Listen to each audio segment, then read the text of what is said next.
মাগুরাবাসী ভালো করে জবাব দিবেন। আল্লাহ না করুক, আল্লাহ না করুক, যদি আমার দেশের পরিস্থিতি যদি কোনোদিন খারাপ হয়ে যায়, কোন জালিম স্বৈরাচার অত্যাচারী যদি আমাদের মাথায় অস্ত্র রেখে বলে আল্লাহ ছাড়তে হবে, কোরআন ছাড়তে হবে, ইসলাম ছাড়তে হবে, ওই কঠিন মুহূর্তে অস্ত্রের সামনে দাঁড়িয়ে কারা কারা বলতে পারবে আমার রব আল্লাহ?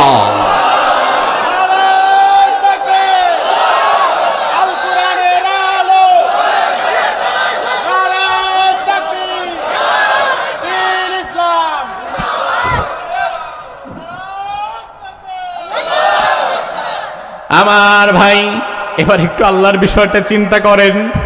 আল্লাহ রাব্বুল আলামিন আপনাকে ফজরের সময় একবার ডাকে বলে বান্দা হাইয়া আলাস সালাহ, নামাজের দিকে আয়। আপনি আসলেন না। আল্লাহ আবার জোহরে মনে করায় দেয়, বলে বান্দা, ও বান্দা হাইয়া আলাস সালাহ, নামাজের দিকে আয়। আপনি গেলেন না। আসরে আল্লাহ ডেকে বলে বান্দারে সারাদিন শেষ হয়ে গেল, আসরের দিকে একটু আয়, আয় নামাজের দিকে আয়, একটা সেজদা দিয়ে যা। আপনি গেলেন না। আল্লাহ মাগরিবের সময় ডেকে বলে বান্দারে মাগরিব হয়ে গেল, একটা দিন ফুরিয়ে গেল রে বান্দা, রাত শুরু হয়ে গেল, আয় রাতের শেষ, রাতের শুরুর ভাগে দুইটা সেজদা দিয়ে যা। আপনি গেলেন না। এশার সময় আপনার রব আপনারে ডেকে বলে বান্দারে তুই না বললি আমি তোর মালিক, তুই আমার গোলাম, সারাদিনে 4 বার তোকে ডাকলাম পেলাম না, 5 নাম্বার বার এশার নামাজে আয়, দুইটা সেজদা দিয়ে যা রে বান্দা। এশায়ও গেলেন না। ফজর নাই, জোহর নাই, আসর নাই, মাগরিব নাই, এশা নাই। এমন আল্লাহর ওলি আপনাদের ব্যাপারী পাড়ায় আছে না নাই? আমার ভাই একটা বিষয় লক্ষ্য করেন, নেতা যদি সকালে ডাকে কর্মী সকালে হাজির, নেতা যদি দুপুরে ডাকে কর্মী দুপুরে হাজির, নেতা যদি সন্ধ্যায় ডাকে কর্মী সন্ধ্যায় হাজির, নেতা যদি রাতের 12টা 1টায় ডাকে কর্মী তখনও হাজির, নেতা যদি মাগুরা টাউনে ডাকে কর্মী মাগুরা টাউনে হাজির, নেতা যদি ঢাকায় যেতে বলে কর্মী ঢাকায় চলে যায়। অথচ আমার আল্লাহ তাআলা বাড়ির পাশের মসজিদে সারাদিন 5 বার ডাকে, একবারও আপনি যান না। আপনি মূলত আল্লাহর গোলাম না, আপনি মূলত আপনার দলের গোলামে পরিণত হয়ে গেছেন। আমাদের সমাজে এমন মানুষ নাই। তাইলে ওই মানুষটা যে মুখে মুখে দাবি করেছে আল্লাহ আমার ইলাহ, আমি আল্লাহর আনুগত্য করি, আল্লাহর গোলামি করি, জবাবটা আপনারাই দেন, তার দাবির সাথে তার কাজের কি মিল আছে? দাবির সাথে কর্মের মিল না থাকলে ইমানদার হওয়া যায় না। ও মাগুরান মুসলমান, কান খুলে শুনে নাও, মুখে যেটা দাবি করবা তোমার কর্মের মধ্যে সেটার প্রতিফলন থাকা লাগবে। মুখে দাবি করবা একটা, কর্মে বাস্তবায়ন করবা একটা, তুমি ইমানদার হতে পারবা না, তোমার নাম হয়ে যাবে মুনাফিক। আল্লাহর হাবিব বললেন, ও উবাই বিন কাব শুনে নাও, এই 30 পারা কোরআনে যত আয়াত আল্লাহ দিয়েছেন এর মধ্যে সব চাইতে দামি আয়াতের নাম হচ্ছে আয়াতুল কুরসি। সুবহানাল্লাহ বলেন। আল্লাহর হাবিব আরেক হাদিসের মধ্যে বললেন, সূরা নাসাইর বর্ণনা, মান ক্বারা আয়াতাল কুরসি ফি দুবুরি কুল্লি সালাতিন মাকতুবাহ লাম ইয়ামনাহু মিন দুখুলিল জান্নাতি ইল্লাল মাউত। আমার কোন উম্মত যদি 5 ওয়াক্ত ফরজ নামাজের পরে আয়াতুল কুরসিটা পাঠ করতে পারে, তাহলে মৃত্যুর পরে আল্লাহ তাআলা দেরি করবেন না, সাথে সাথে তারে আল্লাহর জান্নাতে দিয়ে দিবেন। আর জোরে কইবেন না সুবহানাল্লাহ? প্রত্যেক ফরজ নামাজের পরে যদি আয়াতুল কুরসি পাঠ করতে পারেন, তাহলে রাসূল বলছেন আমি গ্যারান্টি দিলাম, লাম ইয়ামনাহু মিন দুখুলিল জান্নাতি ইল্লাল মাউত, মৃত্যুর পরে আর দেরি হবে না। মৃত্যু হয়ে গেছে, আল্লাহ ফেরেশতাকে বলবে জান্নাতের দরজা খুলে দে, জান্নাত দিয়ে দে। এত ফজিলত সম্পর্কিত একটা আয়াত, যে আয়াতের ফজিলত এত বেশি, বুঝতে হবে এই আয়াতের ভেতরে এমন কিছু আছে যেটা অন্য অনেক আয়াতে নাই। এজন্যই তো স্পেশালিটি বেড়েছে, মর্যাদা বেড়েছে। আবু হুরায়রা রাদিয়াল্লাহু আনহু বলেন, ওয়াক্কালানি রাসূলুল্লাহ সাল্লাল্লাহু আলাইহি ওয়াসাল্লাম বিহিফযি যাকাতি রমাদান। চমৎকার একটা হাদিস শুনেন। আবু হুরায়রা বলেন যে একবার যাকাতের কিছু সম্পদ রাসূল এগুলো জোগাড় করে আমাকে বলল, আবু হুরায়রা বাইতুল মালে এখন অনেক সম্পদ, যাকাতের সম্পদ, এখন সম্পদ যেখানে বেশি হয় সেখানে পাহারাদারের দরকার কি আছে না নাই? আপনাদের মোহাম্মদপুরে কোনো ব্যাংক আছে? সোনালী, রূপালী, ইসলামী, বৈকালী কোনো ব্যাংক ট্যাঙ্ক আছে না? আছে। এই ব্যাংকগুলো দেখবেন দিনের বেলাও যেমন সিকিউরিটি থাকে, রাত্রে বেলা কিন্তু কেউ থাকে না। থাকে না? থাকে। ব্যাংকে যেহেতু সম্পদ আছে, দিন হোক আর রাত হোক, চোর বাবাজি যে কোনো সময় এন্ট্রি নিতে পারে। এজন্য দারোয়ান অল টাইম সেট, 24 আওয়ার্স। আল্লাহর হাবিব আবু হুরায়রাকে বললেন, আবু হুরায়রা, বাইতুল মালের চাবিটা তোমার হাতে দিয়ে দিলাম। বাইতুল মালের ভেতরে অনেক সম্পদ রয়েছে, এই সম্পদগুলো যেন হারিয়ে না যায়, চুরি হয়ে না যায়, তুমি পাহারা দিয়ে রাখবা। আবু হুরায়রা বলেন, সারাদিন তেমন ব্যস্ততা নাই, পাহারার মূল দায়িত্বটা পরে রাতে, কারণ চোর স্বাভাবিকত দিনে খুব একটা আসে না, চোর আসে রাতে। এজন্য আবু হুরায়রা বললেন, বিশ্বনবী আমাকে চাবি দেওয়ার পরে সারাদিন আমি টুকটাক কাজ করলাম, সন্ধ্যার পর থেকে বাইতুল মালের চাবিটা নিয়ে গেটের সামনে বসে রইলাম পাহারা দেওয়ার জন্য। কিছু সময় পরে মনে মনে ভাবলাম, আমি যদি এভাবে বসে বসে পাহারা দেই লাভ কি? তার চাইতে যদি আমি এখানে 2 রাকাত নামাজ আদায় করি তাহাজ্জুদের, তাইলে তাহাজ্জুদের নামাজও হইল, আবার পাহারা দেওয়াও হইল। এক ঢিলে 2 পাখি, মাহফিল শোনাও হইল, আবার তবারকও খাওয়া হইল। আবু হুরায়রা রাদিয়াল্লাহু আনহু বলেন, আমি বেশ কিছু সময় অপেক্ষা করে নামাজে দাঁড়িয়ে গেলাম। তার কারণ সাহাবায়ে কেরাম সুযোগ পেলেই নামাজে দাঁড়িয়ে যেতেন। সুবহানাল্লাহ। আবু হুরায়রা বলেন, আমি নামাজে যখন দাঁড়িয়ে গেলাম, সিজদার মধ্যে যখন গেলাম, হঠাৎ করে আমার কানে আওয়াজ এলো, কে যেন আস্তে করে বাইতুল মালের তালা খুলে ভিতরে ঢুকে গেছে এবং কিছু জিনিসপত্র চুরি করার আওয়াজ আমার কানে এলো। আমি তাড়াতাড়ি নামাজ শেষ করে দিলাম। নামাজ শেষ করে আমি ঘরের মধ্যে ঢুকলাম, যে দেখি কার এত বড় সাহস, মুসলিম রাষ্ট্রের জাতীয় ব্যাংক বাইতুল মাল লুট করতেছে। গিয়ে খপ করে হাতে ধরে ফেলছে, এই দাঁড়ো, কি ব্যাপার, কে তুমি? তোমাকে তো চিনতে পারলাম না, কত বড় সাহস, বাইতুল মাল থেকে চুরি করতেছো? রাসূলুল্লাহর কাছে সকালবেলায় নিয়ে যাব। এবার এই চোর আবু হুরায়রার কাছে চোখের পানি ছেড়ে দিয়ে কেঁদে ফেললো, মাফ চেয়ে বলল, আবু হুরায়রা, আমি খুব গরিব, ওয়ালাইয়া আয়াল ওয়ালিয়া হাজা, আমার পরিবার আছে, আমার মা বাবা, আমার স্ত্রী সন্তান না খেয়ে আছে।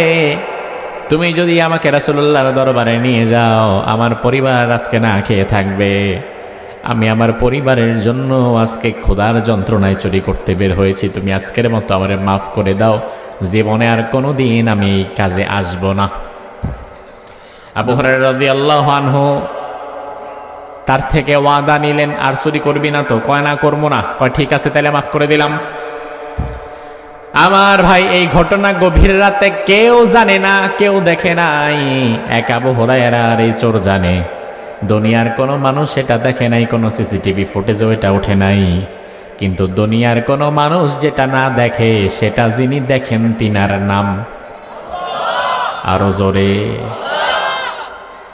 যত গভীর রাত হোক, যত গুপ্ত জায়গা হোক, যেখানেই থাকেন না কেন, সেখানে আল্লাহর দৃষ্টি শক্তি আছে না নাই? পরের দিন ফজরের নামাজে আবু হুরায়রা চলে গিয়েছে। বিশ্বনবী ফজরের নামাজ পড়ে সালাম ফিরিয়ে বলল, ইয়া আবু হুরায়রা আইনা আনতা, ও আবু হুরায়রা কই, দাঁড়াও। আবু হুরায়রা চিন্তা করলো, আমার আবার খুঁজতেছে কেন হঠাৎ করে আজকে? দাঁড়াইলো। বিশ্বনবী বলে, আবু হুরায়রা, মা ফাআলা আসীরুকাল বারিহা, আবু হুরায়রা, গত রাতে যে মেহমান আসছিল তোমার কাছে, ওই মেহমানের খবর কি? সুবহানাল্লাহ কইবেন না? আচ্ছা, রাসূল কি ওই ঘটনা নিজে দেখছেন? কথা দেখছেন নাকি? কিন্তু জেনে ফেলেছেন নিশ্চয়ই, নয়তো এই কথা বলার দরকার ছিলই না। কেউ তো একজন আসছে, এটা রাসূল জানছে কেমনে? জানাইছে কি? আল্লাহ। আবু হুরায়রা বলে, ইয়া রাসূলুল্লাহ, আপনি জেনে ফেলেছেন, আত্মগোপন করার কিছু নাই, তবে আমি তারে মাফ করে দিছি। এমনি এমনি মাফ করি নাই, সে আমার কাছে অনুনয় বিনয় করে মাফ চাইতে চাইতে চোখের পানি ফেলতে ফেলতে দাড়ি ভিজায় ফেলাইছে, আর আমার ওয়াদা করছে আর আসবে না, আমি তাকে মাফ করে দিয়েছি।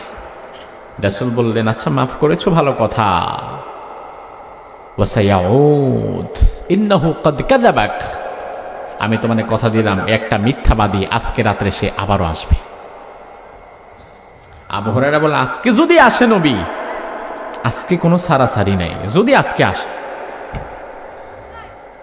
আবু হুরায়রা রাদিয়াল্লাহু আনহু দ্বিতীয় দিন অপেক্ষা করছেন, দেখি চোর কখন আসে। চোর তো সবসময় আসে না, গৃহস্থের হাব ভাব দেখা তারপরে না আসে। আবু হুরায়রা রাদিয়াল্লাহু আনহু অনেকটা সময় দাঁড়িয়ে রইলেন, চোরের দেখা নাই। এরপরে চিন্তা করলেন রাত্রি শেষ হয়ে যাচ্ছে, সারা রাত দাঁড়িয়ে থাকবো, 2 ওয়াক্ত নামাজ আদায় করব না, 2 রাকাত নামাজ পড়বো না, তাহাজ্জুদে দাঁড়াবো না, এটা কিভাবে হয়? আবু হুরায়রা আবারও নামাজে দাঁড়িয়ে গেলেন। আবু হুরায়রার নিয়ত বাধা শুরু, চোর লাব্বাইক, আছি আমি, দাঁড়ান আপনি নামাজে দাঁড়ান। কারণ চোর ভালো করে জানে, সাহাবী তো, সাহাবীর নামাজ আর আমাদের নামাজের পার্থক্য আছে না?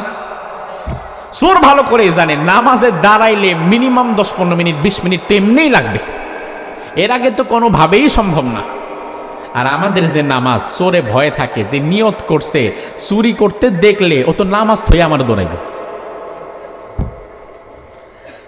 আবু হুরায়রার কানে আওয়াজ এলো, আবারও কেউ ঘরের ভেতরে ঢুকেছে। তিনি দ্রুত নামাজ শেষ করে ফেললেন, বাইতুল মালে ঢুকে চোরের হাতটা ধরে ফেললেন, ধরে বললেন, বেটা মিথ্যাবাদী, গতকাল কেঁদে কেঁদে মাফ পেয়েছিস, আজকে মাফ করব না, আজকে রাসূলুল্লাহর দরবারে তোরে নিয়ে যাব, তুই শেষ। চোর আজকে আগের দিনের চাইতে কান্নার স্পিডারও বাড়ায় দিছে, হাতে পায়ে দইরা, বাবা গো, চাচা গো, খালু গো, মাফ করে দেন, আর আমু না, আর না, জীবনেও না, শেষবারের মতো চুরি করলাম, আমারে আজকে মাফ করে দেন, আর জীবনে আসবো না আমি। আবু হুরায়রা নরম মনের মানুষ, কি করবে? আবু হুরায়রা চিন্তা করলো, আহারে এতবার মাফ চাচ্ছে, আল্লাহর কাছে বান্দা যদি ভুল করার পরে মাফ চায়, আল্লাহ মাফ করে দেয়, তাহলে বেচারা এতবার মাফ চাচ্ছে, আমি কেমনে মাফ না করি? আবু হুরায়রা মাফ করে দিলেন। আল্লাহর হাবিব পরের দিন ফজরের পরে আবারও জিজ্ঞেস করলেন, ইয়া আবু হুরায়রা মা ফাআলা সিরুকাল বারিহা, ও আবু হুরায়রা, গত রাতে যে চোর তোমার কাছে এসেছিল তার খবর কি? আবু হুরায়রা বলে, নবী আমারে মাফ করবেন, গত রাতে এসেছিল, তবে এমন ভাবে তওবা করছে আমি নিশ্চিত, আর জীবনে কোনোদিন এখানে আসা তো দূরের কথা, সে চুরি জীবনে আর করবে না, এমন খালিস তওবা সে করছে। আল্লাহর হাবিব বললেন, আবু হুরায়রা ইন্নাহু ক্বাদ কাযাবাকা ওয়া সায়াউদ, ও আবু হুরায়রা, তুমি তো বললে সরল মনে তওবা করেছে, আমি নবী তোমার এক কথা দিয়ে রাখলাম, ওই ফাজিল চোরটা তৃতীয় রাতে আজকে আবার আসবে। এখন বলেন মেজাজটা কেমন লাগে, যে কিরে, আমি নবীর কাছে পরপর এতবার ছোট হচ্ছি, তাকে মাফ করতেছি আর আমি নিজে ছোট হচ্ছি। আজকে যদি আসে, কোনোভাবেই কোনো সারাসারি নাই, আজকে তারা আমি ধরবো, রাসূলের কাছে আনবো। আর ইসলামের চুরির শাস্তি হচ্ছে একটা জিনিস কেটে দেওয়া। কি কাটতে হবে? কি? হাত। আজকে ওরে রাসূলের কাছে আনবো, রাসূলের হাত কেটে দিবে, যা, অনেক জ্বালাইছিস।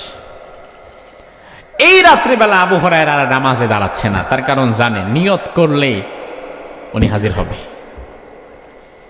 এখন দীর্ঘ সময় হাঁটাহাঁটির পরে একটু বসে আছে।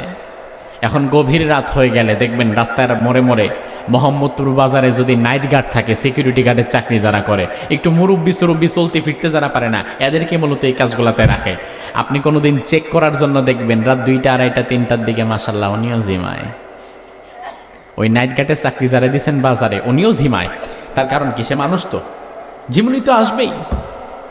তা আবু হুরায়রা একটু ঝিমুনি লেগে গেছে, আর এই ঝিমুনির ফাঁকে চোর আবার এসে ঘরের মধ্যে ঢুকে গেছে, একদম সুযোগ কাজে লাগায় দেয়। আবু হুরায়রা আজকে তাকে ধরেছে, ধরে বলল, আজ আর কোনো মাফ তোর নাই, রাসূলুল্লাহর কাছে নিয়ে যাব, ইসলামী শরিয়াতে যে শাস্তি তোর আছে এটা হবেই। চোর ভালো করেই জানে আজকে যত কান্নাকাটি যাই করি না কেন, তাতে কোনো কাজ হবে না। তবে ঔষধ আরেকটা প্রয়োগ করা যায়।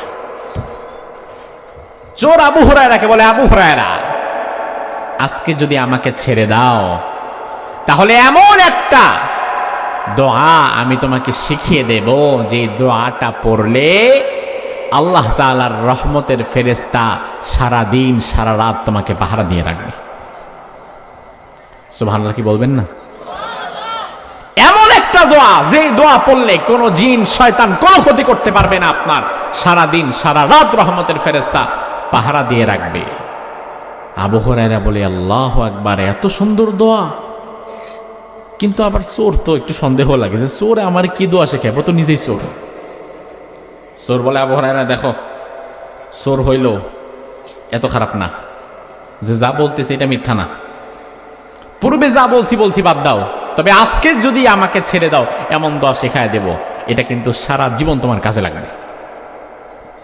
সাহাবী তো দিন শেখার প্রতি তাদের আগ্রহ কতটা দেখেন। আবু হুরায়রা বলল আচ্ছা ঠিক আছে শেখাও, মানে আগে আমার কথা দাও, শেখানোর পরে আবার বলবা যে না এটা তো আমিও জানি আমিও পারি, আর আমারে ছাড়বা না, হবে না, আমারে কথা দাও এই দোয়া শেখার পরে আমারে ছেড়ে দিবা। হ্যাঁ আচ্ছা ছেড়ে দেব, ঠিক আছে। চোর এবার আবু হুরায়রা রাদিয়াল্লাহু আনহুকে বলছে, আবু হুরায়রা ইযা আওয়াইতা ইলা ফিরাশিক ফাকরা আয়াতাল কুরসি। সারা দিনের কর্মব্যস্ততা শেষ করে তুমি যখন রাত্রিবেলায় ঘুমাতে যাওয়া বিছানায় শুয়ে ঘুমের আগে আয়াতুল কুরসি পাঠ করবা। সারা রাত আল্লাহ তাআলা রহমতের ফেরেশতা দিয়ে তোমারে পাহারা দিয়ে রাখবে। আবার যদি ফজরের পরে আয়াতুল কুরসি একবার পাঠ করো, তাইলে সারা দিন রাত হওয়ার আগ পর্যন্ত রহমতের ফেরেশতা দিয়ে আল্লাহ তাআলা তোমারে পাহারা দিয়ে রাখবে। আপনারা সুবহানাল্লাহ মজা করে বলতে পারেন নাই, তার কারণ একটু সন্দেহ লাগতেছে যে ওয়াজটা তো চোর করতেছে, আসলে কি সঠিক হবে না ব্যাঠিক হবে? সুবহানাল্লাহ কি বলবো? দেখেন আবু হুরায়রা এই কথা শুনে চোরকে কিন্তু ছেড়ে দিছে। পরের দিন রাসূলের কাছে গেছে, গিয়ে বলল ইয়া রাসূলুল্লাহ, চোর আজকে আবারও আসছে, আমি ছেড়েও দিছি, তবে এমন একটা দোয়া সে আমারে শিখিয়েছে, এটা পড়লে নাকি সারা রাত রহমতের ফেরেশতা আমাকে পাহারা দেবে, সারা দিন ফেরেশতা আমাকে পাহারা দেবে। ওই দোয়াটাই হচ্ছে আয়াতুল কুরসি। রাসূল এই কথা শুনে বললেন, ইন্নাহু কদ সাদাকাকা, এই চোর সারা জীবনে যা বলেছে সব মিথ্যা বলেছে, একটা মাত্র সত্য বলেছে, এটা হচ্ছে এই আয়াতের আমলটা তোমারে শিখায় দিছে। আল্লাহর হাবিব আবু হুরায়রাকে বললেন, আবু হুরায়রা তবে মজার বিষয় কি জানো নাকি, তুমি যারে দুনিয়ার সাধারণ চোর মনে করে ছেড়ে দিয়েছ, সে আসলে সাধারণ কোনো চোর না, যাকা শয়তান, এটা মূলত ছিল শয়তান, যে মানুষের বেশ ধইরা চুরি করতে আসছিল। তুমি যদি তারে ধরে রাখতে পারতা, তাহলে কিয়ামত পর্যন্ত মানুষ এই শয়তানরে দেখতে পেত। আবু হুরায়রা বলল শয়তান ছিল? বলে হ্যাঁ এটা শয়তান ছিল। আমার ভাইরা লক্ষ্য করেন, তাহলে আমরা আয়াতুল কুরসির চমৎকার তিনটি ফজিলত শুনলাম। প্রথম হাদিসে রাসূল বললেন আয়াতুল কুরসি হচ্ছে কোরআনের সর্বশ্রেষ্ঠ আমল। 2 নম্বর হাদিসে রাসূল বললেন 5 ওয়াক্ত ফরজ নামাজের পরে আয়াতুল কুরসি কেউ পাঠ করলে আল্লাহর জান্নাত আল্লাহ তাকে দিয়ে দিবেন। 3 নম্বর হাদিস থেকে পেলাম, কেউ যদি আয়াতুল কুরসি রাতে পড়ে দিন পর্যন্ত ফেরেশতা তাকে দেখে রাখবে, আবার সকালে পড়লে সারা দিন ফেরেশতা তাকে দেখে রাখবে। তাহলে এই হাদিসগুলো থেকে আমরা বুঝতে পারলাম আয়াতুল কুরসির মর্যাদা আছে না নাই? আয়াতুল কুরসির ফজিলত আছে না নাই? আয়াতুল কুরসি কখন নাজিল হয়েছে?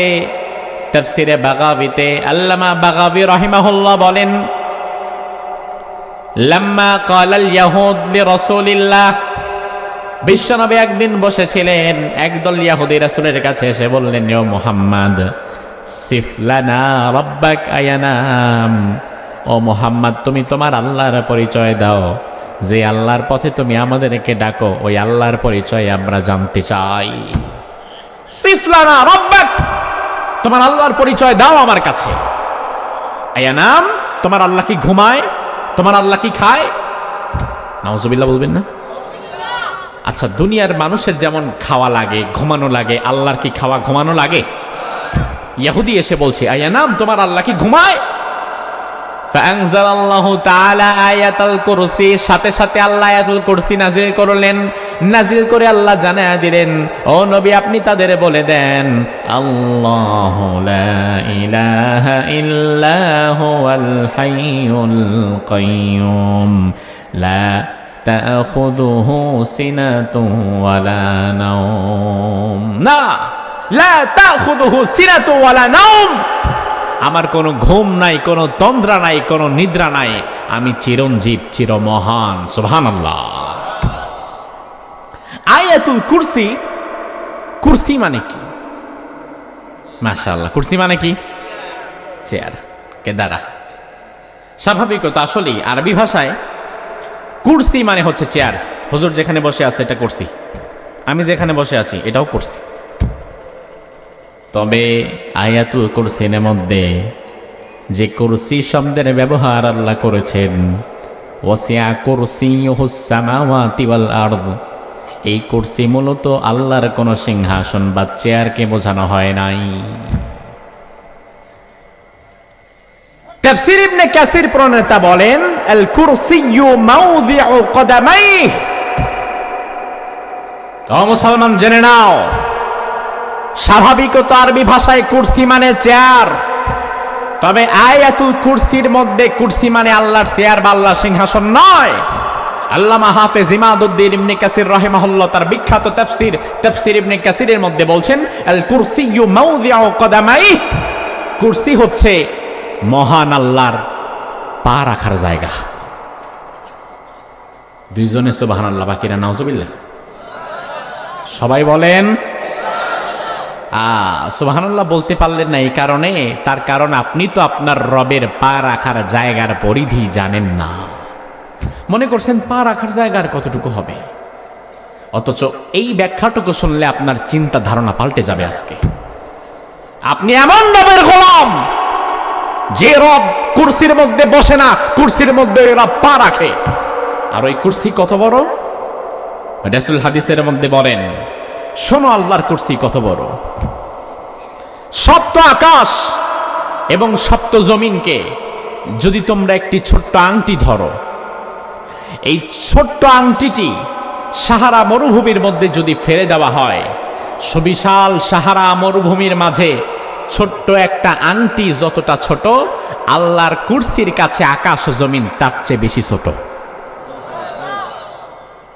আচ্ছা, এরপরেও কি আপনি সুবহানাল্লাহ বললেন না? নাকি আপনি বুঝলেনই না? মিয়া, আপনি বুঝলেনই না রাসূল কি বলেছেন। সাহারা মরুভূমি কি জিনিস? সারা পৃথিবীর সবচেয়ে বড় মরুভূমি, ওই মরুভূমির নাম হচ্ছে সাহারা মরুভূমি। কি মরুভূমি? সাহারা মরুভূমি। ওই সাহারা মরুভূমির আয়তন হচ্ছে 92 লাখ বর্গ কিলোমিটার। এই যে বাংলাদেশে আমরা আছি, যে বাংলাদেশে আমরা থাকি, আমাদের মাতৃভূমি বাংলাদেশ, এই বাংলাদেশের আয়তন কত জানেন? 1,47,570 বর্গ কিলোমিটার। আর সাহারা মরুভূমির আয়তন 92 লাখ বর্গ কিলোমিটার। তাইলে সাহারা মরুভূমিটা এই বাংলাদেশের চাইতেও 62 গুণ বড়। রাসূল বলেন, এই সাহারা মরুভূমির মাঝে, লক্ষ্য করেন, বাংলাদেশের চাইতে 62 গুণ বড়। মানে আপনি বোঝেন, এই যে হাতের মধ্যে একটা ছোট্ট আংটি, রাসূল বলেন এই ছোট্ট একটা আংটি যদি ওই 92 লাখ বর্গ কিলোমিটারের সাহারা মরুভূমির মধ্যে কেউ ফালিয়ে দেয়, তাহলে মরুভূমির তুলনায় ওই আংটিটা যত ছোট, আল্লাহর পা রাখার জায়গা কুরসির তুলনায় গোটা আকাশ ও জমিন তার চেয়ে বেশি ছোট। তাইলে আল্লাহ যদি ওখানে পা রাখে, ওয়ার রহমানু আলাল আরশি ইস্তাওয়া, তিনি আছেন তো আরশে, তাইলে কুরসির চাইতে আরশ কি আরো ছোট না আরো বড়? রাসূল আরো বলেন, তাইলে আরশ কতটুকু? শোনো, মাল কুরসিয়্যু ফিল আরশি ইল্লা কাহালকাতিম মুলকাতিন ফি ফালাতিন মিনাল আরদ। আকাশ ও জমিনের তুলনায় আল্লাহর কুরসি পা রাখার জায়গা যত বড়, আবার আল্লাহর ওই কুরসি পা রাখার জায়গার তুলনায় আল্লাহর আরশ তার চেয়ে বেশি বড়। আর সেখানে আছেন আমাদের রব আল্লাহ, আর রহমানু আলাল আরশি ইস্তাওয়া। সে আল্লাহ রাব্বুল আলামিন আমাদের বলছেন, বান্দা শুনে নাও, আল্লাহু লা ইলাহা ইল্লাহু, আমি এমন আল্লাহ, আমার অনেকগুলো নাম আছে। আল্লাহ রাব্বুল আলামিনের আল্লাহ যেমন একটা নাম, এই আল্লাহ নামটা ছাড়াও আল্লাহর আরো একাধিক নাম আছে না নাই? আমার ভাই এতক্ষণ তো আয়াতুল কুরসির ফজিলাত শুনলেন, এবার একটা বিষয় ভালো করে বুঝে যান। এই আয়াতুল কুরসির ফজিলাত এত কেন, এত কেন? এর অনেকগুলো কারণের মধ্যে অন্যতম একটা কারণ হচ্ছে এই আয়াতুল কুরসিটা শুরুই হয়েছে আল্লাহ তাআলার সবচাইতে পছন্দের একটা নাম দিয়ে। ওই আল্লাহর পছন্দের নামটাই হচ্ছে আল্লাহ। আল্লাহর পছন্দের নাম কি? আমার ভাইরা লক্ষ্য করেন, আল্লাহ রাব্বুল আলামিনের নাম আসসালাম, মুমিন, মুহাইমিন, আজিজ, জব্বার, মুতাকাব্বির, রহমান, রহিম, গফুর, গফফার, কাহার, আজিজ। আল্লাহ বললেন ওয়ালিল্লাহিল আসমাউল হুসনা ফাদউহু বিহা, আমার অনেক নাম, যে কোনো নামে মন চায় সেই নামে আমারে ডাকতে পারো। তবে বান্দা দুনিয়ার মানুষের কাছেও যেমন তার একটা নাম অতি প্রিয় থাকে, আমি আল্লাহর কাছে আমার অতি প্রিয় নাম যেটা, ওই নামটাই হচ্ছে কি? মাশাআল্লাহ, ওই নাম কি? আমার ভাইরা, আর আয়াতুল কুরসিটা শুরুই হয়েছে আল্লাহর ওই প্রিয় নামটা দিয়া। আল্লাহু লা ইলাহা ইল্লাহু, শুরুতে আল্লাহ, আল্লাহর নামটা আছে না নাই? আল্লাহর এই নামটা এত চমৎকার। আল্লাহ, এই নামটা আল্লাহর এত প্রিয়, এত পছন্দ কেন? তার কারণ আমি লক্ষ্য করে দেখলাম, আল্লাহ এই নামটা লেখার জন্য মোট 4টা অক্ষর লাগে। জোরে কোন, কয়টা? আলিফ, লাম, লাম, হা। লাম লাগে 2 বার, আল্লাহ। তাইলে আল্লাহ শব্দ লেখার জন্য অক্ষর লাগে কয়টা? আপনি যদি মনে করেন আমি একটা অক্ষর ফেলে দিব, তাইলে আল্লাহর এই নামটা এত চমৎকার, একটা অক্ষর যদি কেটে ফেলে দেন, ওই কাটা বিচ্ছিন্ন অক্ষরগুলো দিয়েও আপনি কোরআনের মধ্যে আল্লাহর পরিচয় পেয়ে যাবেন। যেমন 4টা অক্ষর, আপনি যদি বলেন যে আল্লাহ, তাইলে আমি প্রথম আলিফ ফেলে দেই। আলিফ ফেলে দিলে অক্ষর আছে আমার কাছে 3টা, হয় লিল্লাহ। এবার আপনি যদি কোরআনকে বলেন কোরআন, 4টা অক্ষর থেকে আমি একটা অক্ষর ফেলে দিলাম, অক্ষর আমার কাছে আছে 3টা। এই 3টি অক্ষর দিয়ে কি আল্লাহর পরিচয় পাওয়া যাবে নাকি? কোরআন বলবে, শোনে নাও, লিল্লাহি মা ফিস সামাওয়াতি ওয়া মা ফিল আরদি। হ্যাঁ, এই 3টা অক্ষর দিয়ে তুমি তোমার আল্লাহর পরিচয় পেয়ে যাবা, লিল্লাহ। এবার আপনি যদি বলেন কোরআন, আমি আরেকটা লামও ফেলে দেব, তাইলে আপনার কাছে অক্ষর আছে মাত্র 2টা, হয় লাহু। আপনি যদি বলেন কোরআন, 2টা অক্ষর দিয়ে কি আমি আমার আল্লাহর পরিচয় পাবো নাকি? কোরআন বলবে, জবাব নাও, লাহু মাকালিদুস সামাওয়াতি ওয়াল আরদ। এবার আপনি যদি বলেন কোরআন, আমি আলিফ ফেললাম, একটা লাম ফেললাম, পরের লামও ফেললাম, সব ফেলাই দিলাম, আমার কাছে আছে মাত্র হু, আল্লাহু। হু ছাড়া আমার কাছে আর কিচ্ছু নাই। এবার আমি এই একটা হু দিয়া আল্লাহর পরিচয় পাবো নাকি? কোরআন বলবে, সমস্যা নাই, হু আল্লাহুল্লাযী লা ইলাহা ইল্লাহু আলিমুল গায়বি ওয়াশ শাহাদাতি হুয়ার রহমানুর রহিম। এখানেও আল্লাহর পরিচয় আছে না নাই? সুবহানাল্লাহ পড়েন। তাহলে আল্লাহ নামটা আল্লাহর এত প্রিয় হওয়ার কারণ, যেদিক দিয়েই হাঁটেন, যেদিক দিয়েই যান, সেদিক দিয়েই আল্লাহর পরিচয় আছে না নাই? সে আল্লাহ বলছেন, বান্দা আমি এমন আল্লাহ, লা ইলাহা ইল্লাহু, আমি ছাড়া তোমাদের কোনো ইলাহ নাই। আল্লাহ ছাড়া আমাদের কোনো ইলাহ আছে নাকি? ইলাহকে বলা হয় কালিমাতুত তাওহীদ, তাওহীদের কালিমা। লা ইলাহা ইল্লাল্লাহর সাক্ষ্য দেওয়া ছাড়া ইমানদার হওয়া যায় না। লা ইলাহা ইল্লাল্লাহ বলা ছাড়া মুমিন হওয়া যায় না। এজন্য মুফাসসিরগণ বলেন, আল ইলাহ হুয়াল্লাযী ইউলাহু আইয়ুবাদু ওয়া ইউতা। ইলাহ হচ্ছে এমন এক সত্তা, যেই সত্তার গোলামি করা যায় এবং যার আনুগত্য করা যায়, তিনি হচ্ছেন ইলাহ। তিনি ছাড়া অন্য কেউ আমাদের ইলাহ হতে পারে না। তাহলে আমার ভাইরা একটু জবাব দেন তো, আমরা গোলামি করব কার? আমরা যারা এখানে বসে আছি, উঁচু নিচু, ধনী গরিব, আমির ফকির, যত মানুষ এখানে আমরা বসে আছি, আমরা সবার একটা কমন পরিচয়, আমরা গোলাম কার? আমাদের মালিক কে? তাইলে আমরা যদি আল্লাহর গোলাম হই, সারা জীবন আমাদেরকে গোলামি করা লাগবে কার? এবার আমার ভাইয়েরা ভালো করে বুঝে থাকলে জবাব দিবেন, গোলাম যে হয় সে কি নিজের মন মতো চলতে পারে না মালিকের মন মতো? এখন আপনি যদি নিজের আল্লাহর গোলাম দাবি করেন, আল্লাহর গোলাম দাবি করার পরে নিজের মন মতো চলার মতো কোনো এখতিয়ার আর আপনার থাকে না, আপনারে চলা লাগবে আপনার মালিক আল্লাহর মতো। আপনি যদি গোলাম দাবি করার পরে সারা জীবন নিজের খেয়াল খুশি মতো কাজ করে যান, মালিকের হুকুম মতো যদি না চলেন, আপনার মতো অবাধ্য গোলামের কোনো দরকার আমার আল্লাহর নাই।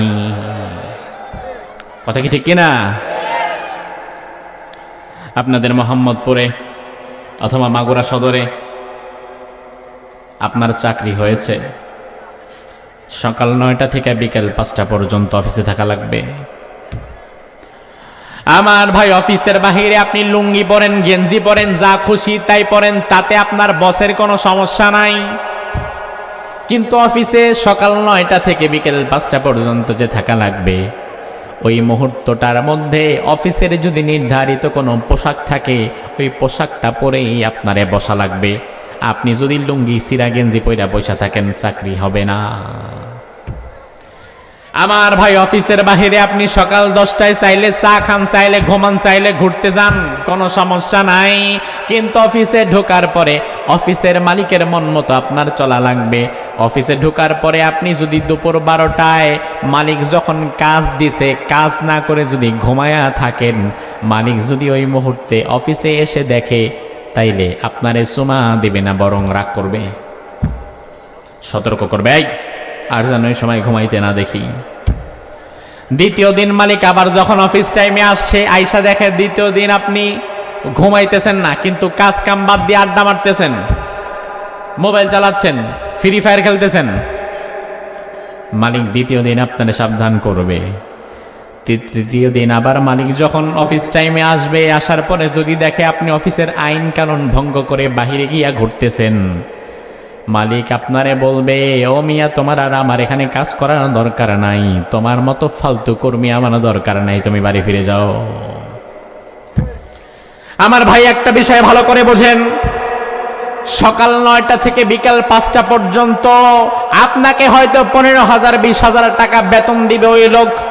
এই জন্য আপনার মালিক 20,000 টাকা বেতনে আপনার জীবন থেকে প্রতিদিন 8টা ঘন্টা সে কিনে নিয়ে যায়। ওই 8 ঘন্টায় আপনি আপনার মন মতো চলতে পারবেন না।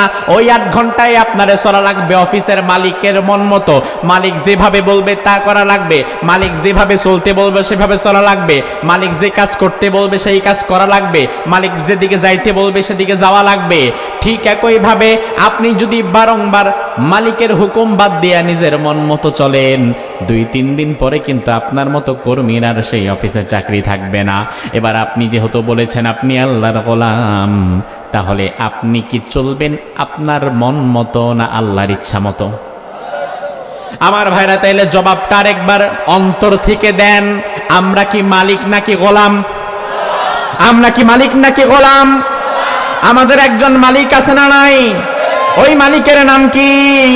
এখন আপনি যদি নিজের আল্লাহর গোলাম দাবি করেন, আল্লাহকে যদি নিজের ইলাহ মনে করেন, নিজের মালিক মনে করেন, তাইলে আপনি আপনার মন মতো ব্যবসা করতে পারবেন না, আপনি আপনার মন মতো বউরে নিয়ে বেপরদায় ঘুরতে পারবেন না, আপনি আপনার মন মতো মানুষের হক মারার রাজনীতি করতে পারবেন না। আপনি যদি নিজেকে আল্লাহর গোলাম দাবি করেন, আপনার ব্যবসা হওয়া লাগবে সুদমুক্ত। আপনি যদি নিজেকে আল্লাহর গোলাম দাবি করেন, আপনার পরিবারকে চালানো লাগবে পর্দা মতো। আপনি যদি নিজেকে আল্লাহর গোলাম দাবি করেন, আপনার রাজনীতিটাও করা লাগবে রাসূলের সুন্নাহ মতো।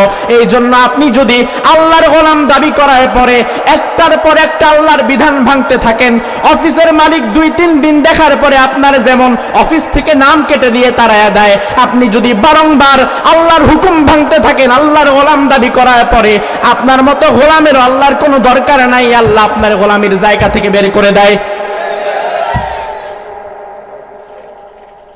এখন আমাদের সমাজের মানুষ আল্লাহর গোলাম দাবি করে মুখে, কিন্তু কার্যত তার আল্লাহর গোলাম না। কেউ হইছে দলের গোলাম আর কেউ হইছে নফসের গোলাম। আমার ভাই সামনে কিছু কথা আসবে, কষ্ট হইতে পারে, এজন্য কানে একটু খোসা টোসা মেরা নেন। জায়গা হচ্ছে না, আহারে জায়গা যদি এখনই না হয়, পেছন এখন উঠাউঠি করলে আগাইতে বসলে আবার বিশৃঙ্খলা হয়ে যাবে। একটু যদি সুযোগ থাকে ফাঁকা জায়গা পূরণ করেন, 10 মিনিট পরে এই জায়গাটা আর থাকবে না। আর যারা দাঁড়ানো আছেন এই চান্স কাজে লাগায় বসে পড়েন। আর যদি একটু ডানে বামে চাপার সুযোগ থাকে তাইলে চেপে যান, অন্যথায় বিশৃঙ্খলা করার কোনো দরকার নাই, বসেন। আমার ভাই কথা যেটা বলছিলাম মনে রাখেন, এদেশের অধিকাংশ মানুষ মুখে মুখে দাবি করে আল্লাহর গোলাম, তবে কার্যত তারা আল্লাহর গোলাম না। কেউ হয়তো দলের গোলাম, নেতার গোলাম, আর কেউ তার নফসের গোলাম। প্রমাণ দেই, ধরেন আপনি কোন একটা রাজনৈতিক দলের কর্মী, আপনার দলের নেতা বলল, এই বল্টু মিয়া আগামীকাল মাগুরা সদরে আমাদের কেন্দ্রীয় মিটিং আছে, সকাল 10টায় উপস্থিত থাকবা। বল্টু মিয়া শুধু একাই না, তার চেলা চামুন্ড নিয়ে সকাল 10টায় থাকতে বলছে, বল্টু মিয়া 9টায় হাজির। খুব আনুগত্যশীল। এবারে নেতা বলল, ভালো কথা, আজকের মিটিং থেকে সিদ্ধান্ত হয়েছে আগামী 20 তারিখ ঢাকার পল্টনে আমাদের জাতীয় সমাবেশ আছে, সেখানে থাকা লাগবে। বল্টু মিয়া 20 তারিখ আসার আগে 19 তারিখ রাতেই গাঠি বুক ছাগল কইরা ঢাকার দিকে দৌড়, থাকা লাগবে, দলের সমাবেশ আছে। আমার ভাই লক্ষ্য করেন, নেতা যদি মাগুরা সদরে ডাকে, কর্মী মাগুরা সদরে হাজির। নেতা যদি ঢাকার পল্টন ময়দানে ডাকে, কর্মী পল্টন ময়দানে হাজির।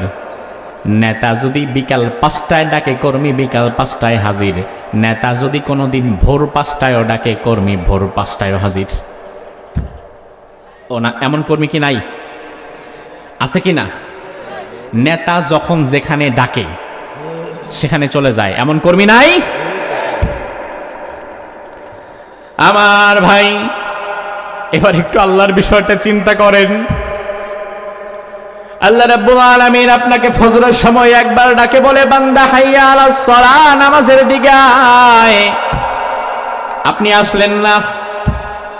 আল্লাহ আবার জোহরে মনে করায় দেয়, বলে, বান্দা, ও বান্দা হাইয়া আলাস সালাহ, নামাজের দিকে আয়। আপনি গেলেন না। আসরে আল্লাহ ডেকে বলে, বান্দারে সারাদিন শেষ হয়ে গেল, আসরের দিকে একটু আয়, আয় নামাজের দিকে আয়, একটা সেজদা দিয়ে যা। আপনি গেলেন না। আল্লাহ মাগরিবের সময় ডেকে বলে, বান্দারে মাগরিব হয়ে গেল, একটা দিন ফুরিয়ে গেল রে বান্দা, রাত শুরু হয়ে গেল, আয় রাতের শেষ, রাতের শুরুর ভাগে 2টা সেজদা দিয়ে যা। আপনি গেলেন না। এশার সময় আপনার রব আপনারে ডেকে বলে, বান্দারে তুই না বললি আমি তোর মালিক, তুই আমার গোলাম, সারাদিনে 4 বার তোকে ডাকলাম, পেলাম না, 5 নাম্বার বার এশার নামাজে আয়, 2টা সেজদা দিয়ে যা রে বান্দা। এশায়ও গেলেন না। ফজর নাই, জোহর নাই, আসর নাই, মাগরিব নাই, এশা নাই। এমন আল্লাহর ওলি আপনাদের ব্যাপারী পাড়ায় আছে না নাই? ও নাই না নাই? আমার ভাই ইমাম সাহেব ভালো জানে আছে কিনা, বা কয়জন আছে, হুজুর ভালো জানে আমার চাইতে, আমি তো চিনি না সবাই রে। আমার কথা আম ভাবে সবার জন্য। আমার ভাই একটা বিষয় লক্ষ্য করেন, নেতা যদি সকালে ডাকে, কর্মী সকালে হাজির। নেতা যদি দুপুরে ডাকে, কর্মী দুপুরে হাজির। নেতা যদি সন্ধ্যায় ডাকে, কর্মী সন্ধ্যায় হাজির। নেতা যদি রাতের 12টা 1টায় ডাকে, কর্মী তখনও হাজির। নেতা যদি মাগুরা টাউনে ডাকে, কর্মী মাগুরা টাউনে হাজির। নেতা যদি ঢাকায় যেতে বলে, কর্মী ঢাকায় চলে যায়। অথচ আমার আল্লাহ তাআলা বাড়ির পাশের মসজিদে সারাদিন 5 বার ডাকে, একবারও আপনি যান না। আপনি মূলত আল্লাহর গোলাম না, আপনি মূলত আপনার দলের গোলামে পরিণত হয়ে গেছেন। আমাদের সমাজে এমন মানুষ নাই। তাইলে ওই মানুষটা যে মুখে মুখে দাবি করেছে আল্লাহ আমার ইলাহ, আমি আল্লাহর আনুগত্য করি, আল্লাহর গোলামি করি, জবাবটা আপনারাই দেন, তার দাবির সাথে তার কাজের কি মিল আছে? দাবির সাথে কর্মের মিল না থাকলে ইমানদার হওয়া যায় না। ও মাগুরান মুসলমান, কান খুলে শুনে নাও, মুখে যেটা দাবি করবা তোমার কর্মের মধ্যে সেটার প্রতিফলন থাকা লাগবে। মুখে দাবি করবা একটা, কর্মে বাস্তবায়ন করবা একটা, তুমি ইমানদার হতে পারবা না, তোমার নাম হয়ে যাবে মুনাফিক। মুনাফিক ওই ব্যক্তি যে মুখে বলে একটা, কাজে কামে করে আরেকটা। আর মুনাফিক অবস্থায় যতই আল্লাহকে আল্লাহ বলে ডাক দাও, যতই কালিমা পড়ো, তোমার কালিমার কোনো দাম আল্লাহর কাছে নাই। আল্লাহ রাব্বুল আলামিন কোরআনের মধ্যে বললেন, وَمِنَ النَّاسِ مَن يَقُولُ آمَنَّا بِاللَّهِ وَبِالْيَوْمِ الْآخِرِ وَمَا هُمْ بِمُؤْمِنِينَ। সুবহানাল্লাহ বলেন। আল্লাহ রাব্বুল আলামিন বললেন, ও ইমানদারেরা শোনো, সাবধান। ওয়া মিনান নাস, মানুষের মধ্যে এমন অনেক মানুষ আছে, মাইয়াকুলু আমান্না বিল্লাহ, যারা বলে আমরা আল্লাহর প্রতি ঈমান আনলাম, ওয়া বিল ইয়াউমিল আখিরি, আমরা আখিরার প্রতি ঈমান আনলাম, আখিরাতের প্রতি ঈমান আনলাম, আল্লাহর প্রতি ঈমান আনলাম, আল্লাহর কালিমা পড়লাম, লা ইলাহা ইল্লাল্লাহ সাক্ষ্য দিলাম, আমরা নিজেরা হচ্ছি ঈমানদার, আমরা মুমিন। আল্লাহ বলে, বান্দারে, ওয়া মা হুম বিমুমিনিন, তারা কোনোদিন ইমানদার হতে পারে না। বিষয়টা কিন্তু বড় ভয়ঙ্কর। আপনি নিজে মনে করতেছেন আপনি ইমানদার, আপনি নামাজ পড়েন, কালিমা পড়েন, হজ করেন, রোজাও রাখেন। আল্লাহ বলে না, ওয়া মা হুম বিমুমিনিন, তুই ইমানদার না। এখন আপনার বলা সত্য না আল্লাহরটা সত্য? আমার ভাই লক্ষ্য করেন, লা ইলাহা ইল্লাল্লাহ বলা ছাড়া ইমানদার হওয়া যায় না, কথা ঠিক। কারণ ইমানদার হতে হলে লা ইলাহা ইল্লাল্লাহ সবার আগে পড়ার দরকার আছে না নাই? এই মাহফিল চলার পরে একজন হিন্দু আসলো স্টেজে এসে, যদি আমারে বলে, হুজুর আমি হিন্দু মানুষ, ইসলাম গ্রহণ করতে চাই, কোরআনের তাফসীর আমার ভালো লেগেছে, আমি কি করব? তখন সবার আগে আমরা ওই হিন্দু ভদ্রলোককে ইসলামে প্রবেশ করাবার জন্য যা মুখে উচ্চারণ করাবো, ওই বাক্যগুলোর নাম হচ্ছে কালিমা। ওই বাক্যগুলোর নাম কি? সেখানে লা ইলাহা ইল্লাল্লাহ কথাটা আছে না নাই? তাইলে লা ইলাহা ইল্লাল্লাহ বলা ছাড়া কেউ ইমানদার হতে পারবে? আমার ভাই লক্ষ্য করেন, লা ইলাহা ইল্লাল্লাহ ইমানদার হওয়ার শর্ত, এটা বলাই লাগবে। তবে লা ইলাহা ইল্লাল্লাহ বললেই যে ইমানদার হওয়া যাবে বিষয়টা এমনও না। কারণ লা ইলাহা ইল্লাল্লাহ এই কালিমা, আবু বকর এই কালিমা পরে ইমানদার হয়ে জান্নাতি হয়ে গেছে। আবার লা ইলাহা ইল্লাল্লাহর কালিমা পরে মুনাফিক হয়ে জাহান্নামী হয়ে গেছে আব্দুল্লাহ বিন উবাই। কালিমা একটাই, কিন্তু রেজাল্ট দুইজনের জায়গায় দুইটা হয়ে গেছে। কান খোলেন, এই কান্না খালি হৃদয়ের কান খুলে আগে কথাটা বোঝেন। বিশ্বনবীর সবচাইতে কাছের সাহাবের নাম আবু বকর। জোরে কোন রাসূলের সবচেয়ে কাছের সাহাবের নাম কি? আবু বকর ঈমান এনেছে। আবু বকরের কালিমা ছিল লা ইলাহা। আহারে, আবু বকরের কালিমা ছিল লা ইলাহা।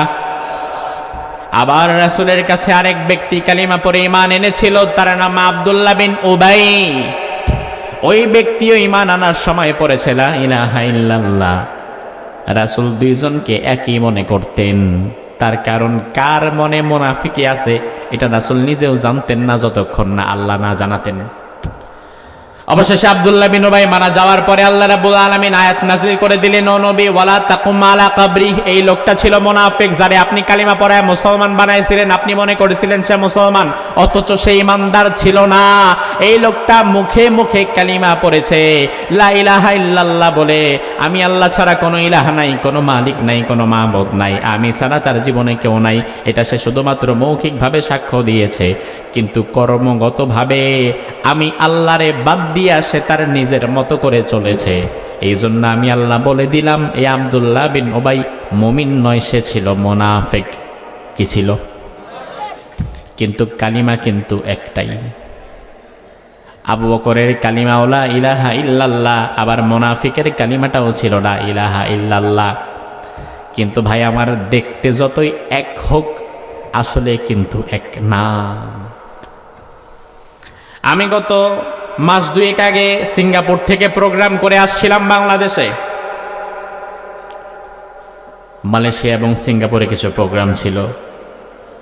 প্রোগ্রামগুলো শেষ করে যখন বাংলাদেশে আসছিলাম, পৃথিবীর সবচাইতে সুন্দর দামি এয়ারপোর্টের নাম হচ্ছে সিঙ্গাপুরের চাঙ্গি এয়ারপোর্ট। গোটা পৃথিবীর ফার্স্ট ক্লাস এয়ারপোর্ট, এত সুন্দর এয়ারপোর্ট আমি আর দেখি নাই। আর গোটা পৃথিবীর টপ র্যাঙ্কিংয়ে সিঙ্গাপুরের চাঙ্গি এয়ারপোর্ট সবসময় 1 নাম্বার। বসে আছি 6 ঘন্টা ট্রানজিট বিমান, 6 ঘন্টা বসে থাকবো। তো বসে আছি, একবার ডানে যাই, বামে যাই, ওপরে যাই, নিচে যাই, হাঁটাহাঁটি করি। বিশাল এয়ারপোর্ট, ঘুরে শেষ করতে পারবেন না। একদিক থেকে ঢুকলে আরেক দিকে হারায় যাবে। হঠাৎ করে দেখি 3-4 বছরের একটা এতটুকু ছোট্ট বাচ্চা কি সুন্দর করে হেলে দুলে আসতেছে, অনেকের সাথে হাত মিলাচ্ছে, কেমন আছেন, হাউ আর ইউ জিজ্ঞেস করতেছে। আমি খুব খুশি হলাম, আরে বাবা রে বাবা, কি সুন্দর মিষ্টি একটা বাচ্চা। অনেকের সাথে কথা বলে টুকটুক টুকটুক করে হেঁটে আমার সামনে আসছে। যখন হাত বাড়াই দিছে, আমি যখন হাত বাড়াই দিছি, হাতের সাথে হাতের টাচ লাগার পরে বুঝলাম, আরে এটা তো মানুষই না, এ তো রোবট। রোবট ছোট্ট একটা, অথচ এটাকে এতটা রিয়েলিস্টিক ভাবে সাজানো হয়েছে, আপনি 2-4 হাত দূর থেকে দেখলেও মনে করবেন এটা আসলেই মানুষ। এতটা নিখুঁত ভাবে সাজানো হয়েছে, না ধরলে বুঝবেন না যে এটা মানুষ না। আমি অবাক হয়ে গেলাম, একদম পুরা হুবহু মানুষের মতো। আমার ভাই লক্ষ্য করেন, ওই রোবট যেই পুতুলটা 4-5 বছরের, তার পাশে যদি আরেকটা 4-5 বছরের বাচ্চাকে রাখা হন, দূর থেকে দেখলে মনে হবে দুইটাই তো মানুষ, একই রকম। ওই রোবটেরও হাত আছে, তারও পা আছে, চোখ আছে, কান আছে, নাক আছে। মানুষ যেটা, তারও হাত আছে, পা আছে, চোখ আছে, কান আছে, নাক আছে। দেখতে উভয়কেই একই রকম মনে হবে, আসলে মূল বিষয়টা কিন্তু এক না।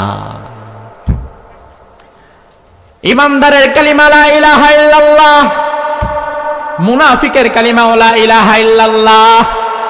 কিন্তু ইমানদারের কালিমা আর মুনাফিকের কালিমা শুনতে এক হলেও এক নয়। কারণ ইমানদার ব্যক্তি লা ইলাহা ইল্লাল্লাহ যখন পড়েছে, লা ইলাহা ইল্লাল্লাহর মানে হচ্ছে আল্লাহ ছাড়া আমার কোনো ইলাহ নাই, কোনো মালিক নাই, কোনো মাবুদ নাই, কোনো রব নাই, কেউ নাই। আমার সারা জীবনে আমি একজনের গোলামি করব, তার নাম কি? আমার সারা জীবনে আমি একজনের গোলামি করব, তার নাম আল্লাহ।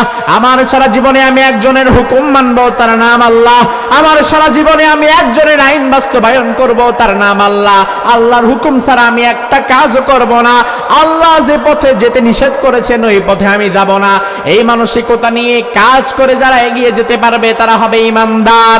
আর যারা মুখে বলবে লা ইলাহা ইল্লাল্লাহ, আল্লাহ ছাড়া আমার কেউ নাই, কিন্তু কর্মগতভাবে একটা বিধানও আল্লাহর মানে না, তারা মুখে মুখে ইমানদার দাবি করলেও মূলত তারা ইমানদার না, তারা হয়ে যাবে মুনাফিক।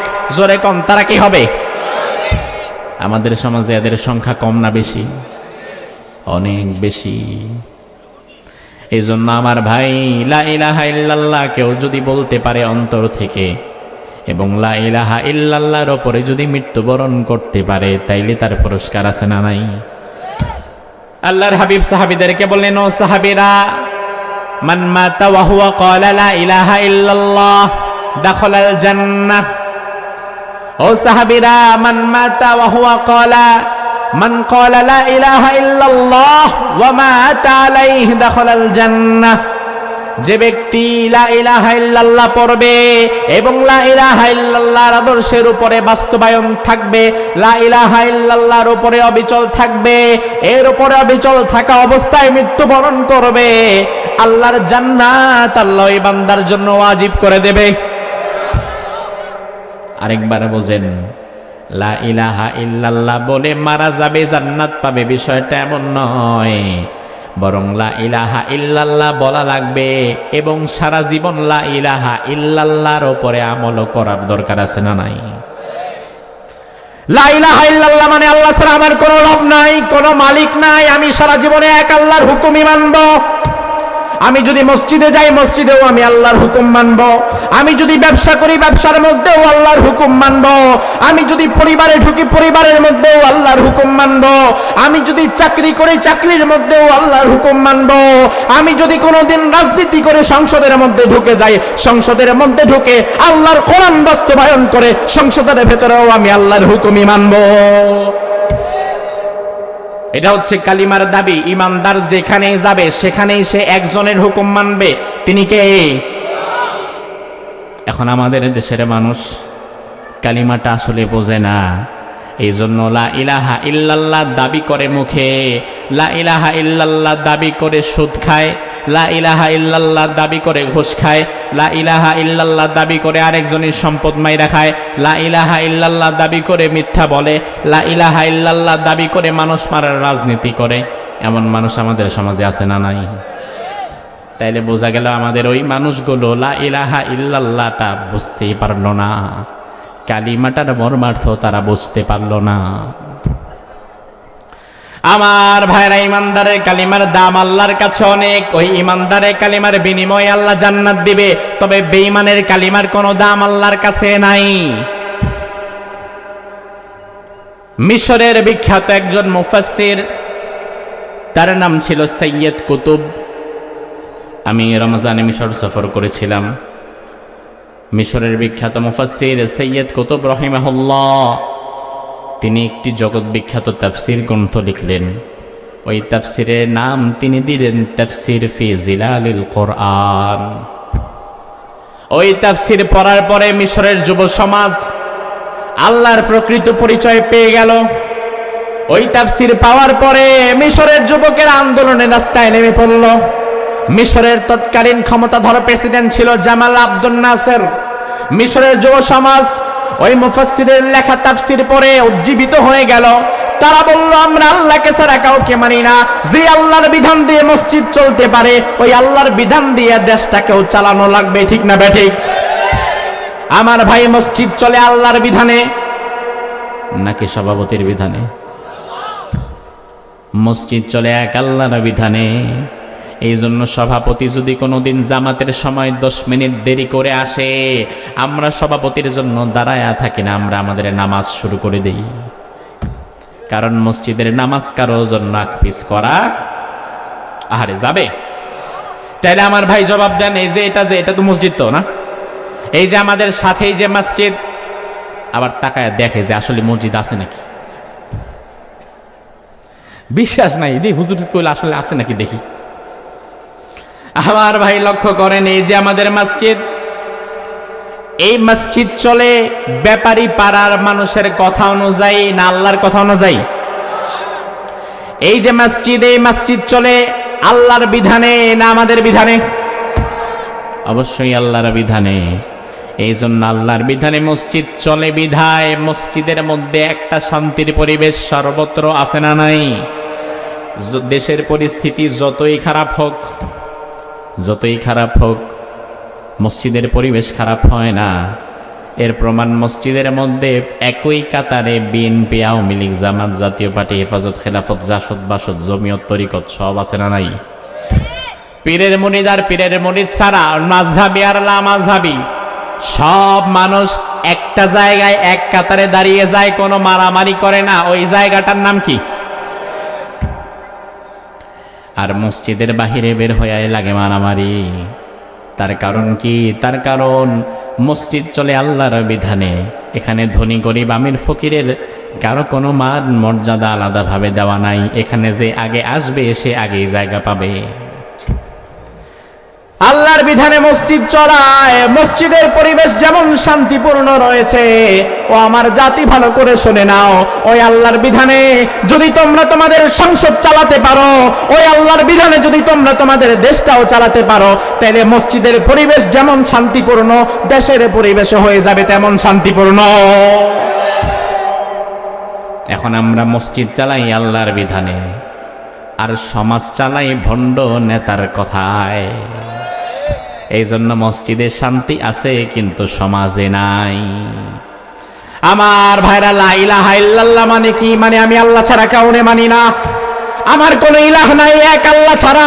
আমি মসজিদে যেই আল্লাহকে মানবো, আমি সমাজেও সেই আল্লাহকে মানবো, ঠিক না বেঠিক? মিশরের বিখ্যাত মুফাসসির সৈয়দ কুতুব রাহিমাহুল্লাহ লা ইলাহা ইল্লাল্লাহর ব্যাখ্যা করলেন, কোরআনের ব্যাখ্যা করলেন। তার ব্যাখ্যা শুনে যুব সমাজ, তৎকালীন প্রেসিডেন্ট যে ছিল জালিম জামাল আব্দুল নাসের, ওই জামাল আব্দুল নাসেরের বিরুদ্ধে বিদ্রোহ ঘোষণা করলো। মিশরের যুবকেরা বলল, এই জালিম স্বৈরাচার ক্ষমতা থেকে নাম, তোর কথা মতো আর মিশর চলবে না, মিশর চলা লাগবে কার কথা মতো? গোয়েন্দা সংস্থা খবর দিয়ে দিল জামাল আব্দুল নাসেরের কাছে। কি ব্যাপার? জামাল আব্দুল নাসের বলল, কি ব্যাপার, হঠাৎ যুবকেরা রাস্তায় নামছে কেন, আমার বিরুদ্ধে বিদ্রোহ করছে কেন? গোয়েন্দা বিভাগ বলল, শোনেন, এমন একজন মুফাসসির এসেছে যার তাফসীর শুনে যুবকেরা সত্যের পথ পেয়ে গেছে। এখন তারা আপনার মতো জালিম স্বৈরাচারের কথা আর শুনতে চায় না। আমার ভাই, বাংলাদেশেও আমরা এমন একজন মুফাসসির পেয়েছিলাম যিনি 50 বছর একাধারে কোরআনের তাফসীর করেছেন, যার হাতে হাত রেখে হাজার হাজার মুসলিম ইসলাম গ্রহণ করেছে। জীবনের শেষ 13টা বছর তাকে কারাগারে থাকতে হয়েছে। আমার বিশ্বাস, তিনি যদি জীবনের শেষ 13টা বছরও মাঠে ময়দানে কোরআনের দাওয়াত দিয়ে যেতে পারতেন, তাহলে আরো হাজার হাজার মানুষ হয়তো ইসলাম গ্রহণ করে ফেলত।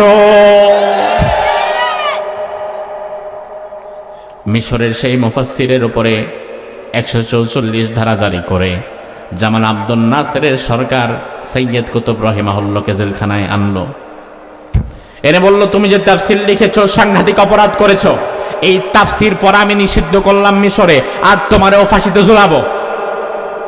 কারণ যুগে যুগে জালিমের হাতিয়ার মৃত্যুদণ্ড ছাড়া আর কিচ্ছু না, কারণ জালিমের হাতে আছেই ওইটা। সৈয়দ কুতুব বলল, আমার কোনো সমস্যা নাই, কারণ আল্লাহর কোরআনের জন্য যদি জীবন দেওয়া লাগে আমরাও জীবন দিতে রাজি আছি না নাই? জামাল আব্দুল নাসের বলল, আরে ফাঁসিতে চলাইবা, দিন তারিখ ঠিক করো। দিন তারিখ ঠিক করা হলো। আজ কিছু সময় পরে সৈয়দ কুতুবের ফাঁসির ঠিক আগ মুহূর্তে সৈয়দ কুতুব রাহিমাহুল্লাহ জেলখানার মধ্যে বসে বসে আল্লাহর কোরআন পড়ছে। সুবহানাল্লাহ কইলেন না? ফাঁসির আগ মুহূর্তে বসে বসে আল্লাহর কোরআন পড়ছে। আর অল্প কিছু সময় পরে ফাঁসি। এমন সময় আরেকজন হুজুর আসলো, আমার মতো দাড়ি টুপিওয়ালা পাঞ্জাবিওয়ালা, এসে সৈয়দ কুতুবের সামনে বসলো, বসে বলল, হুজুর, আমাকে পাঠানো হয়েছে, আমি জেলখানার ভেতরে যেই মসজিদ আছে, কেন্দ্রীয় মসজিদ, আমি এই জেল মসজিদের ইমাম। আচ্ছা, ভালো কথা। হুজুর, আর কিছু সময় পরে তো আপনার ফাঁসি। বলে, হ্যাঁ, এটা আমি জানি। বলে, হুজুর, আমি যেহেতু এখানে দায়িত্বরত ইমাম, আমাকে পাঠানো হয়েছে, আমার দায়িত্ব হচ্ছে যাদেরকে ফাঁসি দেওয়া হয় ফাঁসির আগে আমি তাদেরকে একটু কালিমাটা পড়ায়া দিই। এটা আমার এক্সট্রা একটা চাকরি, ইমামতিটা এক্সট্রা একটা, আবার ফাঁসির আসামির কালিমা পড়ায় দেওয়া এটা আলাদা একটা চাকরি, এর জন্য কিছু বোনাস পাই। এবার হুজুর আপনি কালিমাটা পড়েন। সৈয়দ কুতুব তার চেহারার দিকে তাকিয়ে থাকলেন। কিছু সময় পরে বললেন, ভাই, তুমি আমার কালিমা পড়াতে এসেছো, তোমার কি মনে হয় কালিমা আমি পারি না, কালিমা আমি বুঝি না? কয়, হুজুর পারেন জানি। তাহলে আসছো কেন? কয়, আসছি তার কারণ আমি যদি আপনার কালিমা পড়াই তাইলে আমার কিছু বেতন বোনাস বাড়বে। সৈয়দ কুতুব এবার বললেন, ভাই রে, যে কালিমার ব্যাখ্যা লেখার কারণে জালিম স্বৈরাচার জামাল আব্দুল নাসের আমারে ফাঁসিতে ঝুলাচ্ছে, ওই একই কালিমা আবার তুমি আমারে পড়াবা। ওই কালিমার কারণে ওই স্বৈরাচার আবার তোমারে হালুয়া রুটি দিয়ে পালতেছে। তাইলে বোঝা লাগবে তোমার কালিমা আমার কালিমা দেখতে এক হলেও আসলে এক না। তোমার কালিমার কোনো দরকার আমার নাই, তার কারণ তোমার কালিমা তোমারে হালুয়া রুটি খাওয়ায়, আর আমার কালিমা আমারে ফাঁসির রশিতে ঝুলায়। যা, তোর কালিমার কোনো দরকার আমার নাই, কারণ আমি এমন কালিমা বুঝেছি আমি প্রয়োজনে আমার কালিমার দাবিতে অটুট থাকার জন্য জীবনও দিয়ে দিতে পারি। আমার ভাইয়ের জন্য আল্লাহ রাব্বুল আলামিন যুগে যুগে যত নবী রাসূল জালিমদের কাছে পাঠিয়েছে, সব নবীকেই আগে জালিমের কাছে গিয়ে ইলাহের দাওয়াত দিতে বলেছে। মূসা আলাইহিস সালামকে আল্লাহ বললেন, ও মূসা যাও ফেরাউনের কাছে চলে যাও, ফেরাউনের কাছে গিয়া বলবা লা ইলাহা ইল্লাল্লাহ। মূসা নবী ফেরাউনের কাছে চলে গেল, ফেরাউনের কাছে গিয়ে মূসা নবী বলল লা ইলাহা, কি বলল? সবাই বলেন, মূসা নবী ফেরাউনের কাছে গিয়ে বলল কি? তার মানে আল্লাহ ছাড়া কোনো মালিক, আল্লাহ ছাড়া কোনো ইলাহ, আল্লাহ ছাড়া কোনো হুকুমদাতা। ফেরাউন তখন মূসা নবীরে চুমা দিছে, আহো ভাতিজা আহো। ফেরাউন রেগে গেল। ফেরাউন বলল লা ইন ইত্তাখাযতা ইলাহান গায়রি লাজালান্নাকা মিনাল মাসজুনিন। ও মূসা, তুমি যদি আমার কাছে আরেকবার বলো লা ইলাহা ইল্লাল্লাহ, তাইলে তোমার মতো মূসারে আমি কারাগারের মধ্যে বন্দী করে রাখবো। নাউজুবিল্লাহ বলেন। আমার ভাই, এই কথার বলার পরে মূসা নবী ভয় পায়া আর জীবনে কোনোদিন আসে নাই। হ্যাঁ, এই কথা শোনার পরে মূসা নবী কি ভয় পেয়ে চলে গেছে? না, বরং তিনি আল্লাহর দাওয়াত ফেরাউনের সামনে দিয়ে গিয়েছে। এখন এখানে আমরা যারা বসে আছি, একটা সরল প্রশ্ন করব, জবাব দিবেন। আমাদের সবার ইলাহ একজন, তিনি আরো জোরে। এজন্য আমরা সবাই বলতে পারি লা ইলাহা। এখানে এই বিষয়টা সবাই বললেন, কোনো সমস্যা নাই, কারণ আপনারা ভালো করে জানেন এখন হুজুরের সামনে লা ইলাহা ইল্লাল্লাহ বইলা আওয়াজ দিলে তো আমার কেউ ধরবেও না, মারবেও না, আমার ভয় কি? আমার ভাই, তবে একটা বিষয় ভালো করে লক্ষ্য করেন, যদি আমাদের কাছে কোনো জালিম স্বৈরাচার এসে বলে কালিমা ছেড়ে দিতে হবে, ঈমান ছেড়ে দিতে হবে, আল্লাহর নাম নেওয়া যাবে না, ওই মুহূর্তে কি আল্লাহর নামটা জবানে রাখতে পারবেন? পারবেন? ফেরাউনকে মূসা বলল, মূসা আলাইহিস সালামকে ফেরাউন বলল, ও মূসা লা ইন ইত্তাখাযতা ইলাহান গায়রি লাজালান্নাকা মিনাল মাসজুনিন। আরেকবার যদি আল্লাহর কথা বলো, লা ইলাহা ইল্লাল্লাহ বলো, এই জেলের মধ্যে তোমার ঢুকায় দেব। তিনি তবুও ফেরাউনের হুমকি ধামকির মুখে লা ইলাহা ইল্লাল্লাহর আওয়াজ দিয়ে গেলেন, আল্লাহু আকবারের ধ্বনি তিনি তুলে গেলেন। আজ এখানে আমরা বলতে পারি লা ইলাহা ইল্লাল্লাহ, আমরা আল্লাহর জিকির করতে পারি, আমাদের কোনো ভয় নাই, সমস্যা নাই, কারণ এই মুহূর্তে এখানে আমাদেরকে কেউ মারতে আসছে না। কিন্তু আমাগুরাবাসী ভালো করে জবাব দিবেন, আল্লাহ না করুক, আল্লাহ না করুক, যদি আমার দেশের পরিস্থিতি যদি কোনোদিন খারাপ হয়ে যায়, কোন জালিম স্বৈরাচার অত্যাচারী যদি আমাদের মাথায় অস্ত্র রেখে বলে আল্লাহ ছাড়তে হবে, কোরআন ছাড়তে হবে, ইসলাম ছাড়তে হবে, ওই কঠিন মুহূর্তে অস্ত্রের সামনে দাঁড়িয়ে কারা কারা বলতে পারবে আমার রব আল্লাহ?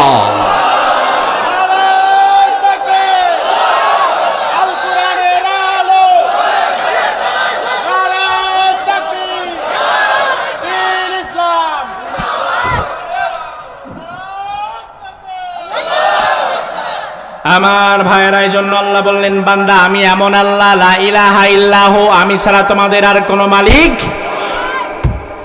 এবার আমরা যদি বলি আল্লাহ আপনি আমার মালিক, আমি বুঝলাম, তবে আপনার কি আরো কোনো পরিচয় আছে নাকি? আল্লাহ বলে, বান্দা শুনে নাও, আল হাইয়ুল কাইয়ুম, আমি হচ্ছি চিরঞ্জীব, আমার কোনো মৃত্যু নাই, আমার কোনো লয় নাই, আমার কোনো ক্ষয় নাই। তিনি ছিলেন, এখনো আছেন, ভবিষ্যতেও। রাব্বিকুমা তুকাযযিবান, সুবহানাল্লাহ। আল্লাহ বললেন সব ধ্বংস হয়ে যাবে, ফানা ফানা হয়ে যাবে, শুধু একজনই বাকি থাকবেন, তিনার নাম কি?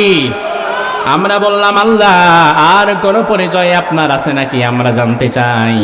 আল্লাহ বলে, বান্দা আল কাইয়ুম, আমি সব কিছুর একমাত্র নিয়ন্ত্রক। আকাশ ও জমিন যে টিকে আছে, টিকে থাকার পেছনে একজনের অবদান আছে না নাই? আল্লাহ বলে, বান্দা আমি কাইয়ুম, সব কিছুর নিয়ন্ত্রক আমি নিয়ন্ত্রণ করি। বিজ্ঞান বলছে যেই সূর্য আমাদের আলো দেয়, এই সূর্যটা আল্লাহ তাআলা এমন এক জায়গায় ফিট করেছেন, যদি এই সূর্যটা কোনোদিন তার জায়গা থেকে, কক্ষপথ থেকে 1 সেন্টিমিটারের নিচের দিকে যদি কোনোদিন নেমে আসতো, তাহলে গোটা পৃথিবীর সাথে সাথে জ্বলে পড়ে ব্লাস্ট হয়ে যেত। আবার বিজ্ঞান বলে সূর্যটাকে আল্লাহ এমন জায়গায় রেখেছেন 1 সেন্টিমিটার যদি কোনোদিন উপরের দিকে উঠে যেত তাহলে সারা দুনিয়া একদম বরফ হয়ে শেষ হয়ে যেত। তাইলে সূর্যটাকে এমন এক কক্ষপথে রেখে প্রতিদিন যিনি সুন্দরভাবে ঘোরাচ্ছেন, নিয়ন্ত্রণের মালিক যিনি, তার নাম কি? আমরা বললাম, আল্লাহ আপনি যে এত কিছু করেন, এত ক্ষমতাধর, আপনার কি কোনো ঘুমের দরকার হয় না, কোনো বিশ্রামের দরকার হয় না? আল্লাহ বলে, ও বান্দা, লা তাখুযুহু সিনাতুন ওয়ালা নাওম, আমার কোনো ঘুমের দরকার নাই, আমার কোনো বিশ্রামের দরকার নাই। সুবহানাল্লাহ। আমার ভাই ঘুমের দরকার কেন হবে? আল্লাহর তো কোনো দুর্বলতা নাই, আর যার দুর্বলতা নাই তার ঘুমও আসে না। ঘুম কখন আসে? সারাদিন অক্লান্ত পরিশ্রম করেছেন, কাজ করেছেন, সন্ধ্যার দিকে যদি শুয়ে পড়েন দেখবেন ঘুম চলে আসবে। যেই দিন শরীর দুর্বল হবে বেশি, ওই দিন শরীর ঘুম লাগবে বেশি। কিন্তু আমার আল্লাহ এমন মালিক, আমার আল্লাহর কোনো দুর্বলতা নাই, এই জন্য আল্লাহর ঘুমও নাই। সুবহানাল্লাহ। মূসা আলাইহিস সালাম একদিন আল্লাহরে বলে, আল্লাহ তুমি কি ঘুমাও না? আল্লাহ বলে, মূসা হঠাৎ এই প্রশ্ন কেন? মূসা নবী বলে, আল্লাহ আমার বড় জানতে ইচ্ছে করে। আল্লাহ বলে, মূসা শুনে নাও, আমি কেন ঘুমাই না, কি জন্য ঘুমাই না, আজকে জবাব দিব না, কালকে জবাব দিব। তুমি এক কাজ করো, মাটির ছোট 2টা পাত্রে এমন 2 গ্লাস পানি নাও, 2টা মাটির গ্লাসে 2 গ্লাস পানি নিয়ে আজকে রাত্রে দাঁড়ায় থাকবা, আগামীকাল সকালবেলা গ্লাস আর পানি নিয়ে আমার দরবারে হাজির হবা, তোরে সাইনাই আসবা, সেখানে আমি কেন ঘুমাই না সের ব্যাখ্যা তোমাকে দিয়ে দেব। মূসা আলাইহিস সালাম 2টো ছোট্ট মাটির গ্লাসে পানি নিলেন, ডান হাতেও পানি বাম হাতেও পানি নিয়ে দাঁড়িয়ে আছেন। বেশ কিছু সময় পরে মূসা নবীর ঘুম চলে এসেছে। ঘুমের আগে ঝিমুনিতে একটু ধাক্কা মারছে, সাথে সাথে 2 হাতের পানির গ্লাস মাটিতে পড়ে, গ্লাসও ভেঙে গেছে, পানিও শেষ। সকালবেলায় মূসা আলাইহিস সালাম তুরে সাইনায় চলে গিয়েছেন। আল্লাহ বলে, কি ও মূসা, একাকি আসছো কেন? তোমার হাতে তো পানির গ্লাস থাকার কথা, গ্লাস কই?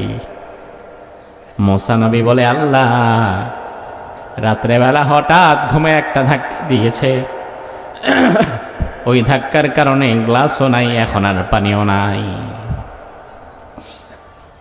আল্লাহ বলে, মূসা রে, 2টা ছোট্ট গ্লাস হাতে ধরায় দিলাম,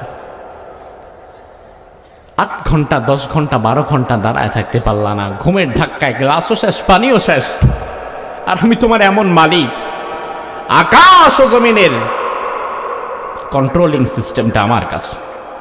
এখন আমি যদি কখনো ঘুমায় যাই, তোমার হাতের 2টা গ্লাস পরে যেমন তছনছ হয়ে গেছে, আমি তোমার আল্লাহ যদি কোনোদিন ঘুমায়, আকাশ ও জমিনটাও তছনছ হয়ে যাবে।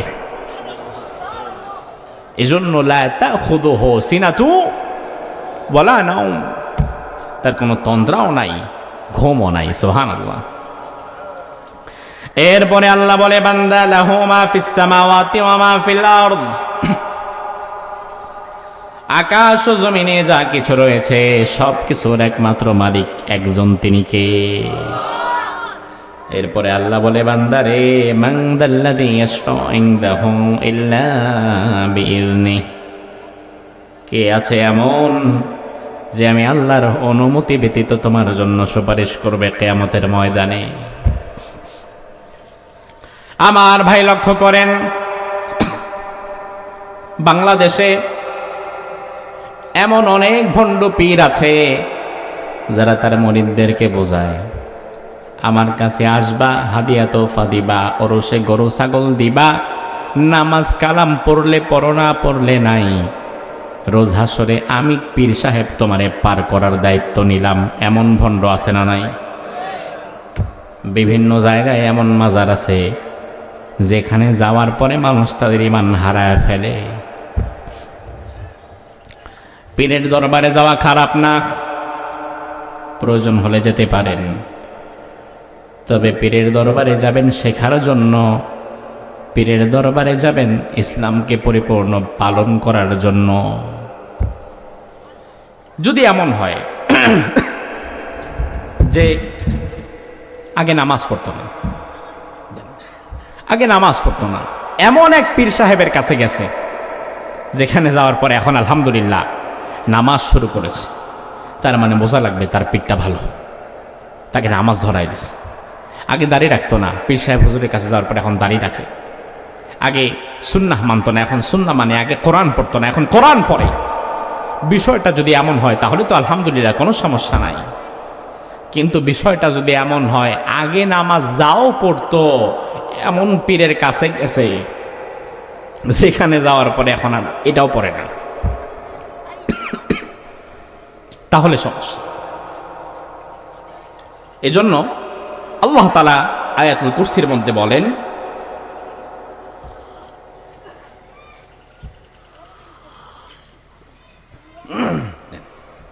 আয়াতুল কুরসির মধ্যে আল্লাহ তাআলা বলেন, এমন কে আছে যে রোজ হাসরে আমার অনুমতি ব্যতীত তোর জন্য সুপারিশ করবে? তুমি তো মনে করছো তোমার পীর বাবা তোমার সুপারিশ করে পার করায় দিবে, অথচ এই পীরের অবস্থা সেদিন কি হবে সেটা তো সে নিজেও জানে না।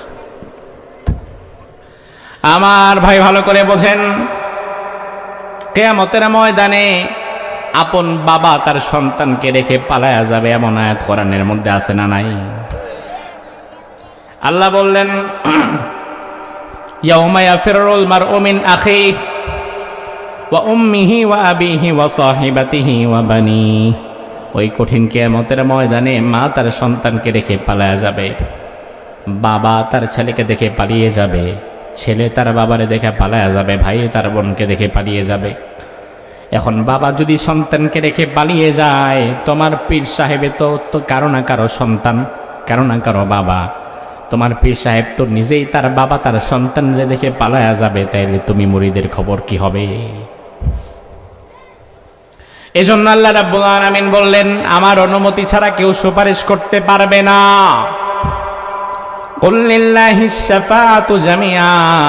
কোরআনে আল্লাহ বললেন, শাফাআতের মালিক আমি আল্লাহ তাআলা। আমার ভাই নবীরা শাফাআত করবে, শহীদেরা করবে, আলেমেরা করবে, হাফেজেরা করবে। এই সবগুলো পয়েন্ট হাদিসের মধ্যে আছে না নাই? তবে হ্যাঁ, নবী রাসূল সিদ্দিক সালেহীন শাফাআত করবে তখন আল্লাহর অনুমতি আসবে যখন। আল্লাহর অনুমতি ছাড়া কেউ কোনোদিন কারোর জন্য শাফাআত করতে পারবে না।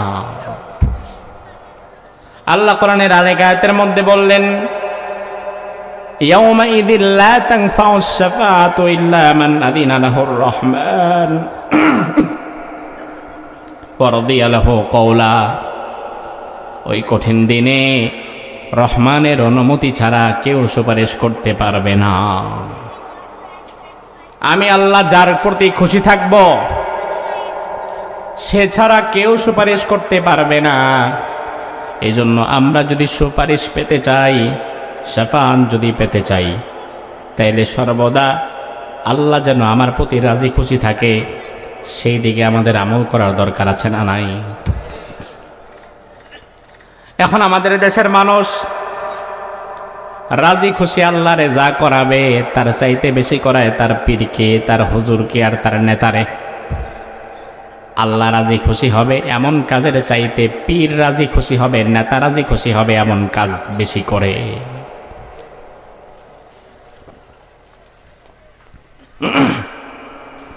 এই বিষয়টাই ভয়ঙ্কর, কারণ আল্লাহ রাব্বুল আলামিনের অনুমতি ছাড়া কেউ শাফাআত পাবে না। আল্লাহর হাবিব হাদিসের মধ্যে বললেন, শাফাআতি লি আহলিল কাবাইরি মিন উম্মতি। যে উম্মতেরা গুনাহ করবে, কবিরা গুনাহ করবে, তবে গুনাহ করার পরেও তারা তাওবা করবে, আমি নবীর শাফাআত আমার ওই তওবাকারী ওই গুনাহগার উম্মতের জন্য আমি নবী রেখে দিলাম। আমার ভাই একটা বিষয় লক্ষ্য করেন, রাসূলের শাফাআত ছাড়া, বুঝেন, রাসূলের শাফাআত ছাড়া জান্নাতে যাওয়া যাবে? এখানে আপনারা যারা বসে আছেন, রাসূলের শাফাআত ছাড়া জান্নাতে যাবেন এমন হিম্মত আছে? রাসূলের শাফাআত আমাদের সবার দরকার আছে না নাই? এখন রাসূলের শাফাআতের জন্য রাসূলের আদর্শ অনুসরণের দরকার আছে না নাই? এখন আমার দেশের মানুষ রাসূলের আদর্শ অনুসরণ করে না, করে তার নেতার আদর্শ অনুসরণ। নেতা পালায়া বিদেশ গিয়া বসে আছে, আরাম আয়েশে জীবন কাটাচ্ছে, আর কর্মীরা সেই নেতার কথা শুই না রাস্তায় নেই মারামারি করে। আছে না নাই? আহারে আহ, বিবেক নাই, বিবেক নাই, বুদ্ধি নাই। তোমার নেতা বিদেশে আরাম আয়েশে জীবন যাপন করে, আর তোমার রাস্তায় নামায় মার খাওয়ায়। আরে তোমার নেতা যদি তোমার এতই বেশি ভালোবাসতো, তাহলে ওই নেতা আগে সেফ এক্সিট নিয়ে পালায় যেত না, আগে তোমার কথা চিন্তা করত। যেই নেতা বিপদে পড়ে আগে নিজের পরিবার নিয়ে পালায়া যায়, তোমার কথা চিন্তা করে না। এমন নেতার পেছনে দৌড়ানো বাদ দিয়ে এমন রাসূলের পেছনে আসো, যে রাসূল তার উম্মতকে ছাড়া জান্নাতে যাবে না। এমন রাসূলের কাছে আসো। তোমার নেতা পালায় যেতে পারে, তবে তুমি যদি সেই রাসূলের সুন্নাহ অনুসরণ করো, রাসূল তোমাকে ছাড়া কোথাও যাবে না। আপনি দেখেন, যখন আল্লাহ তাআলা হিজরত করতে বললেন যে নবী মক্কায় আর থাকা যাবে না, মদিনার দিকে চলে যান, তখন রাসূল কিন্তু চাইলে মদিনাতে, মক্কায় তখন অনেক সাহাবী হয়ে গেছে, রাসূল কিন্তু চাইলে সব সাহাবীরে ফালায়া আগে নিজে বাঁচার জন্য আগে দৌড় মারতেন। কিন্তু রাসূল করলেন কি? সব সাহাবীকে ধীরে ধীরে ধীরে ধীরে আগে বর্ডার পার করে দিলেন, মক্কা থেকে মদিনায় পাঠিয়ে দিলেন। সব সাহাবীকে বের করার পরে সবার শেষে রাসূল নিজে গেলেন। সুবহানাল্লাহ বলবেন না? আহারে, একজন মানুষ থাকতে রাসূল বের হন নাই, যদি না তার ক্ষতি হয়, যদি সে না যেতে পারে। এজন্য রাসূল আমার এমন নেতা, যেই নেতা দুনিয়াতে তার সাহাবীদেরকে ছেড়ে, তার সাথীদেরকে ছেড়ে বিপদের দিনও আগে যান নাই। আমরা ঈমান রাখি ওই নবী আমাদের মতো গুনাহগার উম্মতদেরকে ফালায়া কিয়ামতের ময়দানে আগে আগে জান্নাতে যাবে না। আমাদের কথা চিন্তা করবে, আমাদের জন্য সুপারিশ করবে, ঠিক কি না? এই হুজুর নিয়ে আসেন, 11টা বেজে যাচ্ছে। আমার ভাই দেখেন, আল্লাহর হাবিবকে বলেন, আতানি আতিম মিন ইনদি রাব্বি ফাখায়্যারানি বাইনা ইউদখিলা নিসফা উম্মতি আল জান্নাহ ওয়া বাইনা আশ-শাফাআহ। আল্লাহ রাব্বুল আলামিন একজন ফেরেশতা আমার কাছে পাঠালেন। ওই ফেরেশতাকে আল্লাহ তাআলা দুটো অফার দিয়ে দিলেন আমার জন্য। এই দুটো অফারের যে কোনো একটা অফার আমি বাছাই করে নিতে পারবো। ফেরেশতা এসে বলে, ইয়া রাসূলুল্লাহ, আল্লাহ তাআলা আমাকে পাঠিয়েছে, আপনার জন্য দুটো অফার আছে। এক নাম্বার অফার হচ্ছে, একটা অফার যদি নেন আবার আরেকটা নিতে পারবেন না, যে কোনো একটা বাছাই করতে হবে। এক নাম্বার অফার হচ্ছে বাইনা আই ইউদখিলা নিসফা উম্মতি আল জান্নাহ, অর্থাৎ আপনার অর্ধেকটা উম্মত, কিয়ামত পর্যন্ত যত উম্মত আপনার আসবে। বর্তমান পৃথিবীতে মানুষ 800 কোটি, রাসূলের উম্মত দাবি করে এমন মুসলমান আছে 200 কোটি বর্তমান পৃথিবীতে।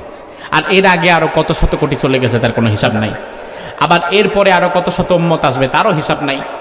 ধরেন কিয়ামত পর্যন্ত যদি 500 কোটি উম্মত হয় অথবা 1000 কোটি উম্মত হয়, আল্লাহ তাআলা বিনা হিসাবে অর্ধেক উম্মতকে জান্নাত দিয়ে দিবেন। সুবহানাল্লাহ বলবেন না? অর্ধেক উম্মতকে আল্লাহ তাআলা বিনা হিসাবে রাসূলের উম্মত হওয়ার জন্য জান্নাত দিয়ে দিবেন। এটা হচ্ছে একটা অফার, রাসূল এখনো নেয় নাই। রাসূল বলেন, আচ্ছা ঠিক আছে, তাহলে 2 নাম্বার অফার কি? ফেরেশতা বললেন, 2 নাম্বার অফার হচ্ছে শাফাআহ। আল্লাহ তাআলা অর্ধেক উম্মতকে জান্নাত দিবে না, বরং আপনাকে শাফাআতের অনুমতি দিবে। আপনি বাছাই করে করে, শাফাআত করে করে আপনি আপনার মন মতো জান্নাতে নিয়ে নিতে পারবেন। সুবহানাল্লাহ কি ভাষা গিয়ে বলবেন? রাসূলের শাফাআত কি চান? তাহলে একটু জোরে বলেন সুবহানাল্লাহ। রাসূল বললেন, ফাখতারতু শাফাআহ, আমি প্রথম অফারটা বাছাই করলাম না যে একটানে অর্ধেক জান্নাতে চলে যাবে না, বরং আমি বাছাই করলাম দ্বিতীয়টা, যে আমি সুপারিশ করে করে জান্নাতে নিয়ে যাব।